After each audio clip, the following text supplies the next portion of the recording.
अस्सलाम वालेकुम। बोलीज में कहते हैं आपको खुशामदीद। मैं हूं आपके साथ रमशा साजिद। हेडलाइंस आप जान चुके हैं। ब्रिटेन का आगाज़ करेंगे आम खबर से। पाकिस्तान ने जनूबी अफ्रीका को 4 विकेटों से शिकस्त देकर T20 सीरीज 2-1 से जीत ली है। बॉलर्स की शानदार कारकर्दगी के बाद पाकिस्तानी बैटर से भी टॉप गियर लगा दिया। 140 रन हदफ हासिल करने में ग्रीन शर्ट्स को खास मुश्किल पेश नहीं आई। साहबजादा फरहान और साइम अयूब का अधूरा काम बाबर आजम ने मुकम्मल किया। बाबर की इनिंग्स दिफा और जारियत का हसीन इम्तिजाज थी। 140 रन का हदफ गुज़श्ता मैच के हीरो साइम अयूब इस बार कारकर्दगी से जगमगा न सके। साहबजादा फरहान का जादू भी नहीं चला। बाबर आजम ने जीत का जिम्मा अपने सर लिया। टास्क की तकमील के दौरान साबिक कप्तान ने किसी को न बख्शा। जो जिस स्पीड से आया उसको दुगनी रफ्तार से वापस दौड़ाया। बाबर आजम ने क्रीज पर कयाम के दौरान जो भी किया रंग बड़ा ही चोखा आया। पाकिस्तान ने फतह की मंजिल पाई। T20 सीरीज की ट्रॉफी भी हिस्से में आई। सलमान आगा 33 रन के साथ नुमाया रहे। साहबजादा फरहान ने 19 रन की इनिंग्स खेली। इससे पहले जनूबी अफ्रीका ने अपनी बारी पर 9 विकेटों पर 139 रन स्कोर किए। रेजा हेंड्रिक्स 34, कप्तान डोनोन फेरेरा 29 और डिवार्ड ब्रियोस 21 रन के साथ नुमाया बैटर रहे। शाहीन अफरीदी ने 3 शिकार किए। फहीम अशरफ और उस्मान तारिक ने 2-2 खिलाड़ियों को आउट किया। 140 रन हदफ के ताकु में ओपनर्स 44 रन पर पवेलियन लौट गए। विनिंग ट्रैक पर तवील फासला तय करना था। मर्द बहरान बाबर आजम जनूबी अफ्रीका और उसकी जीत के दरमियान हायल हो गए। प्रोटी से हर हरबा आजमाया लेकिन काम न आया। साबिक कप्तान ने अपना तजुर्बा बरुए कार लाकर पाकिस्तान को मैच और सीरीज का फातेह बना दिया। ग्रीन शर्ट्स की जनूबी अफ्रीका के खिलाफ सीरीज में शानदार कामयाबी। चेयरमैन PCB मोहसिन नकवी की टीम को मुबारकबाद। कहा कि खिलाड़ियों ने शानदार कारकर्दगी का मुजाहरा किया। बाबर आजम की बैटिंग और शाहीन शाह अफरीदी की बॉलिंग ने जीत में अहम किरदार अदा किया। वज़ीर आला पंजाब मरियम नवाज की भी शाहीनों को मुबारकबाद। कहा कि कौमी टीम ने जीत के लिए जिस अज़म, मेहनत और इत्तेहाद का मुजाहरा किया वो काबिल तहसीन है। और नाज़रीन, बचपन की तस्वीर से शख्सियत बूझने का चैलेंज। नौजवान पाकिस्तानी और प्रोटीज क्रिकेटर्स ने भरपूर कामयाबी के साथ टास्क मुकम्मल किया। दुरुस्त जवाब पर प्लेयर्स की खुशी देखने लायक थी। एक दूसरे को गाइड भी करते रहे। गलत अंदाजों पर एक दूसरे का रिकॉर्ड भी लगाया गया। और आगे बढ़ते हुए आपको बताएं कि जाती इस्तेमाल की गाड़ी टैक्स ना दहिंदा। DIG ट्रैफिक पीर मोहम्मद शाह लाइव निकले। बोल से खुसूसी गुफ्तगू में कहा कि अगर सिंध पुलिस की गाड़ियाँ टैक्स ना दहिंदा हैं तो ये गलत है।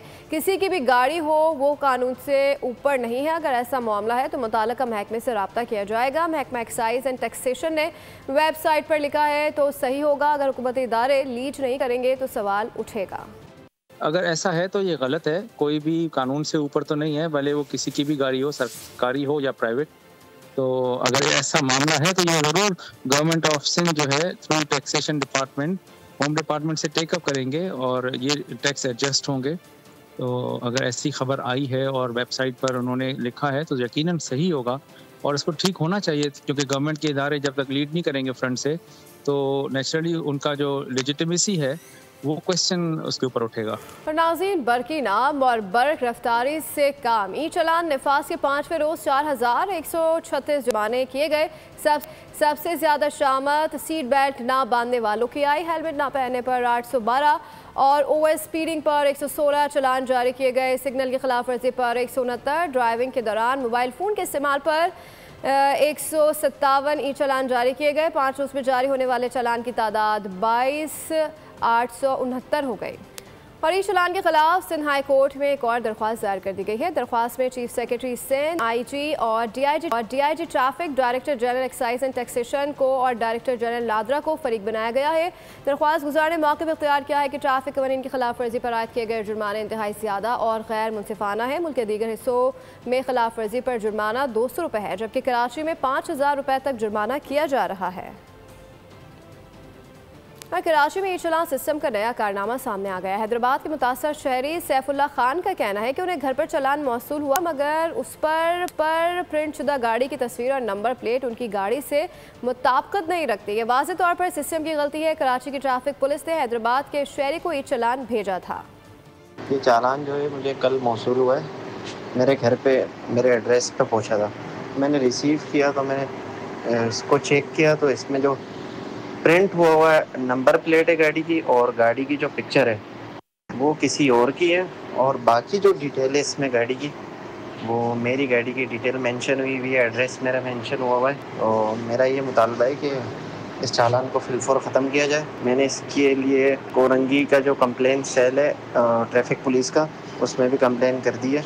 इंशाल्लाह उनकी तरफ से ये कहा गया है कि इसको जल्द से जल्द दूर कर दिया जाएगी आपकी शिकायत को। पहले राह दिखाई, फिर पीछे हट गए। सरकार का अवाम से अजब खेल। सोलर सार्फिन से खरीदी गई बिजली ग्रिड सार्फिन को महंगी पड़ने लगी। हुकूमत ने सोलर सार्फिन से बिजली ना खरीदने पर गौर शुरू कर दिया। ग्रिड के जरिए बिजली की फरोख्त में 3.2 अरब यूनिट्स की कमी रिकॉर्ड हुई। हुकूमत ने नेट मीटरिंग रेट 22 से कम करके 11 रुपए 30 पैसे फी यूनिट करने पर गौर शुरू कर दिया। जराये के मुताबिक नेट मीटरिंग स्कीम से मुनाफे में 101 अरब रुपए की कमी आई। सार्फिन पर फी यूनिट 5 से 6 रुपए इजाफी बोझ पड़ सकता है। रुझान बरकरार रहा तो 2034 तक 18.8 अरब रुपए यूनिट्स की कमी का इम्कान है। सर्दियों में दिन के वक्त इजाफी बिजली पैदा होने का खतरा भी पैदा हो गया। वजीर आजम ने हिदायत की कि नेट मीटरिंग के निर्खों पर फौरी नजरे सानी की जाए। नेपरा ने निर्खों में तब्दीली पर काम शुरू कर दिया। ज़राए वजारत पावर का कहना है कि अगले मरहले में सोलर के पे बैक रेट्स खत्म करने की तजवीज ज़ेरे गौर है। सोलर से बनने वाली बिजली पर सारिफ को सिस्टम से अदायगी नहीं होगी। कराची में जराइम पेशा अनासर आज़ाद हैं। पीराबाद में एक शख्स को फायरिंग करके कत्ल कर दिया गया है। टीपू सुल्तान रोड पर घर से एक शख्स की गला कटी लाश मिली। भैंस कॉलोनी में डकैती मुज़ाहमत पर फायरिंग से एक शख्स जख्मी हो गया। कराची में तजावुजात माफिया के खिलाफ कार्रवाइयाँ जारी हैं। गुलशन इकबाल ब्लॉक 7 में ग्रीन बेल्ट और रोड्स को क्लियर किया गया है। कोरंगी क्लिफ्टन और सदर में भी ऑपरेशन जारी है। औरंगी टाउन में 5 एकड़ से ज़ायद कीमती ज़मीन वागुजार करा ली गई। कराची को तजावुजात से पाक करने का मिशन। गुलशन इकबाल ब्लॉक 7 में anti encroachment operation. Green belt और रोड्स को क्लियर किया गया। सड़कों पर कुर्सियां लगाने वाले 5 रेस्टोरेंट्स को भी सील कर दिया गया। सदर के मुख्तलिफ बाजारों में भी ऑपरेशंस किए गए। 30 स्टॉल जब्त, 12 आर्जी दुकानें और शेड्स मस्मार कर दिए गए। क्लिफ्टन में भी तजावुजात के खिलाफ एक्शन। कोरंगी में भी 5 दुकानें सील कर दी गयी। बल्दिया उज़्मा कराची की औरंगी टाउन में कार्रवाई। 1 अरब रुपए मालियत की 5 एकड़ से जायद जमीन वागुजार करा ली। हॉस्पिटल के नाम पर जमीन पर गैर कानूनी ऑडिटोरियम, स्कूल और कैंटीन कायम थी। कराची मवाज कोर्ट में टायरों के गोदाम में लगी आग ताहाल मुकम्मल तौर पर बुझाई नहीं जा सकी है। टायर पिघलने से आग पर काबू पाने में मुश्किलात 48 घंटों से जायद वक्त गुजरने के बाद भी कूलिंग का अमल जारी है। कराची मौज कोर्ट में टायरों के गोदाम में आतिशज़दगी का वाक़या। 48 घंटों से जायद वक्त गुजरने के बाद भी आग मुकम्मल तौर पर बुझाई ना जा सकी। 6 फायर टेंडर्स की मदद से रेस्क्यू ऑपरेशन जारी है। 6 से जायद एकड़ पर फैले टायरों के गोदाम में जुमेरात के रोज आग भड़क उठी थी। फायर ब्रिगेड हुकाम का कहना है कि वाफर मिकदार में टायर पिघलने से आग पर काबू पाने में मुश्किलात का सामना है। खुश्क हवाओं के बायस भी आग बुझाने में दुश्वारी पेश आ रही है। आग को मजीद फैलने से रोक दिया गया है। कूलिंग का अमल जारी है। मवाज कोर्ट में 3 रोज कबल 22 एकड़ रकबे पर लगी आग पर अब तक मुकम्मल तौर पर काबू नहीं पाया जा सका है। फायर ब्रिगेड की टीमें आग बुझाने में मसरूफ है। Chief fire officer Mohammad Humayun ने बोल न्यूज़ को बताया कि गोदाम में मामूली चिंगारियों और धुआं बाकी है, जिस पर जल्द काबू पा लिया जाएगा। माज गोड में लगने वाली आग जो कि परसों दोपहर 3 बजे लगी थी, ये तकरीबन 22 एकड़ के ऊपर पुराने टायर्स वगैरह स्टॉक थे और ये मुकम्मल तौर पर भरा हुआ था, जिसकी वजह से ये आग बहुत ज़्यादा शिद्दत से फैली। तकरीबन 10 गाड़ी और 2 फायर टेंडर थे। एक स्नार की मदद से तकरीबन 5 से 8 घंटे में हमने इनके शोलों को बिल्कुल ज़मीन के लेवल पर लेकर आए। अब ये प्लाट क्योंकि इसका रकबा बहुत बड़ा है, हमने अपनी गाड़ियाँ डिप्लाई कर दी हैं और अब ये है कि सिर्फ स्मोक रह गए, हल्की फुल्की चिंगारियाँ हैं। स्टैंड बाई खड़ी करने का मकसद यही है कि किसी इर्द गिर्द के किसी भी जो कि दूर दराज मकानात हैं या किसी मकान पर कोई चिंगारी वगैरह ना जाए और खुदा न खास्ता कोई और नया वाक़या रूनुमा ना हो। IBS अखर यूनिवर्सिटी के MD 2025 के टेस्ट में कराची के तलबा सिंध के तमाम अजला के तलबा पर बाजी ले गए हैं। पहली तीनों पोजीशन कराची के नाम रही है। आपको इस हवाले से अपडेट करते बताएं कि सिंध भर के तालीमी बोर्ड से A1 और A ग्रेड लाने वाले तलबा की अक्सरियत 56% उम्मीदवार टेस्ट में फेल हो गए हैं। BDS के 48% उम्मीदवार टेस्ट में नाकाम रहे। MD कैट के नताइज के मुताबिक महमूद खान ने 180 में से 175 नंबर हासिल किए। कोरंगी के फैसल अशरफ खान और ज़िला कमर शहदाद कोट के शहराज हुसैन 174 नंबर लेकर दूसरे नंबर पर रहे। कराची चरकी के मोहम्मद रियान हुमायूं, कोरंगी की महानूर शाहनवाज और हैदराबाद की हिरा आबिद तीसरे नंबर पर रहे। 124 उम्मीदवार टॉप 10 में शामिल रहे, जिनमें से 41 उम्मीदवारों का ताल्लुक कराची से है। अब ये जानिए Pakistan international maritime expo and conference के दूसरे ऑडिशन का इनेकात। कॉन्फ्रेंस और नुमाइश 3 से 6 नवंबर तक एक्सपो सेंटर कराची में मुनक़िद होगी। कमांडर कराची का कहना है कि पाकिस्तान में तेल और गैस के ज़खायर की स्टडी का आगाज़ पाकिस्तान नेवी ने 2018 में चीन के इश्तराक से शुरू किया था। कराची में दूसरी पाकिस्तान मैरीटाइम एक्सपो का मेला सजने को तैयार। सऊदी अरबिया, ईरान, तुर्किया समेत 44 ममालिक शिरकत कर रहे हैं। ईरान का स्टॉल सबसे बड़ा होगा। इस दफा हमारे पास Australia, Azerbaijan, Bangladesh, Bosnia, Brunei, Cambodia, Egypt, Italy, Indonesia, Iran, Iraq. इस दफा ईरान जो एक पूरा पेविलियन लिया उन्होंने, Iran participate. Last time Iran के एग्जिबिटर्स नहीं थे हमारे पास, सो इस दफ़ा ईरान के एग्जिबिटर ने, बल्कि उन्होंने एक पूरा स्टॉल लिया। बहुत सारी कंपनियां उनकी आ रही हैं, तो ईरान ने एक अच्छा बड़ा हमारे से जगह ली है। कमांडर कराची मोहम्मद फैसल अब्बासी ने मीडिया ब्रीफिंग में कहा कि चीन के इश्तराक से तेल और गैस के ज़खायर की तलाश का काम 7 साल कबल शुरू किया। इस हवाले से 3 सर्वे किए गए, जिसके नताइज पाकिस्तान में गैस के 5वें बड़े ज़खायर और तेल के 16 बड़े ज़खायर दरियाफ्त हुए, जिसकी मालियत $16 अरब से जायद है। 2018 दिसंबर 19 फरवरी में जो है ना पहला सर्वे स्टार्ट हुआ, और उस तरह 3 सर्वेज हुए, तो हमें पता चला कि हमारा जो ये इंडस बेसिन है, डेल्टा है, और उसके साथ साथ मकरान कोस्ट के साथ बेशुमार ज़खायर हैं ऑयल एंड गैस के। जहाँ तक ज़खायर का ताल्लुक है, तो मैं आपको बता सकता हूँ कि इस वक्त जो है $16 बिलियन की जो है वो ज़खायर मौजूद हैं। और अगर आप इसको काउंट करें इन टर्म्स ऑफ के ये हैं कितने, 16th largest for oil and 5th largest for the gas in the world. Commander Karachi ने ये भी कहा कि गुज़िश्ता कॉन्फ्रेंस में $50 करोड़ की मफाहमत की यादाश्तों पर दस्तखत हुए थे, जिसमें से 90% नतीजा खेज सामने आए हैं। पाकिस्तान की ब्लू इकोनॉमी में पोटेंशियल $40 अरब से जायद है। इस पर काम किया जाए तो मुस्बत नताइज लाए जा सकते हैं। और आगे बढ़ते हुए आपको बताएं कि कंज्यूमर एसोसिएशन ऑफ पाकिस्तान की जानिब से डॉक्टर शहाब इमाम स्टीयरिंग कमेटी के चेयरमैन मुंतखब हो गए हैं। अवामी हलकों की जानिब से शहाब इमाम को मुबारकबाद पेश की गई। कम्युनिटी पॉलिसिंग कराची की जानिब से डॉक्टर शहाब इमाम को बतौर लीगल एडवाइज़र भी तैनात कर दिया गया। तहरीक इंसाफ मफाहमत की सियासत पे आ जाए, इंतशार की सियासत को छोड़ दे। साबिक गवर्नर सिंध इमरान इस्माइल का मशवरा। Programme debate with Nadia Mirza में गुफ्तगू करते हुए इमरान इस्माइल ने कहा कि PTI शाह महमूद कुरैशी को फॉलो नहीं कर रही, वो तो अडियाला के बाहर लाइन लगाकर खड़े हो जाते हैं। उनको मालूम होना चाहिए कि शाह महमूद पार्टी के वाइस चेयरमैन हैं। कुरैशी को कौन फॉलो कर रहा है? PTI खुद फॉलो नहीं कर रही शाह महमूद कुरैशी को। आज तक कभी उनको मशवरा लेने नहीं गए शाह महमूद कुरैशी के पास।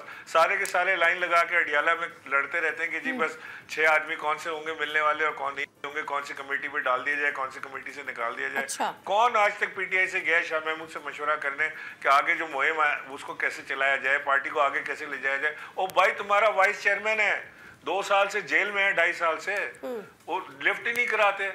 वो किसी को एक सेब देने के मुताबिक नहीं हो सकते PTI वाले ये। और दूसरा कोई चला जाए तो उस पर उंगलियां उठाओ कि बस ये क्यों चला गया मिलने। किसी की जागीर है क्या? हो सकते हैं आप, जाऊंगा क्या जाना है? PTI वाला, right? I consider my self PTI वाला। मैं उनकी बात कर रहा हूँ जिस वक्त PTI के दावेदार बने हुए हैं। हम पहाड़ों पर बंदूक लेकर तो नहीं बैठ सकते, मफाहमत की बात होनी चाहिए, इसमें कोई आड़ नहीं है। PTI के साबिक रहनुमा महमूद मौलवी के प्रोग्राम बोल्ड रिपोर्ट्स विद बतूल राजपूत में गुफ्तगू बताया कि उनकी शाह महमूद कुरैशी से अस्पताल में मुलाकात हुई है।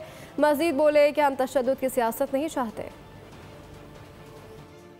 अगर आज कुछ लोगों ने जो माइंडसेट चेंज कर दिया है या पार्टी को ये सोच डाल दिया है कि जी वायलेंस का, तो मैं तो आज भी यही कह रहा हूँ। देखिए ना, मैं शाह साहब से जो मेरी मुलाकात हुई और उनका भी यही था कि देखिए उन्होंने जो लिख के दिया था, ठीक है ना, और वो पर्चा सबके पास है 5 आदमियों का जिस पे साइन हुआ था, उसमें भी उन्होंने कहा था कि हमें मुफाहमत की जो है ज़रूरत है, मुज़ाहमत की नहीं। देखिए वायलेंस के साथ आप क्या एक्सपेक्ट करते हैं कि देखिए सुलझे हुए लोग हैं। देखिए पॉलिटिक्स जो है, हम पहाड़ों पे जाके बंदूक लेके तो नहीं बैठेंगे। और भारतीय रियासत पंजाब के शहर लुधियाना में कौमी सतह के कबड्डी खिलाड़ी को दोस्तों के साथ झगड़े के दौरान गोली मारकर कत्ल कर दिया गया। पुलिस के मुताबिक 26 साला तेजपाल सिंह के अपने 2 दोस्तों के साथ पुरानी रंजिश पर तकरार शुरू हुई। झगड़ा शिद्दत इख्तियार करने पर एक नामालूम शख्स जो तेजपाल के दोस्तों में से किसी के साथ मौजूद था, उसने पिस्तौल निकालकर तेजपाल के सीने में गोली मार दी। फायरिंग का वाकया सीनियर सुपरिटेंडेंट ऑफ पुलिस के दफ्तर से कुछ फासले पर पेश आया। खून में लथपथ तेजपाल को अस्पताल ले जाया गया, लेकिन वो रास्ते में ही दम तोड़ गया।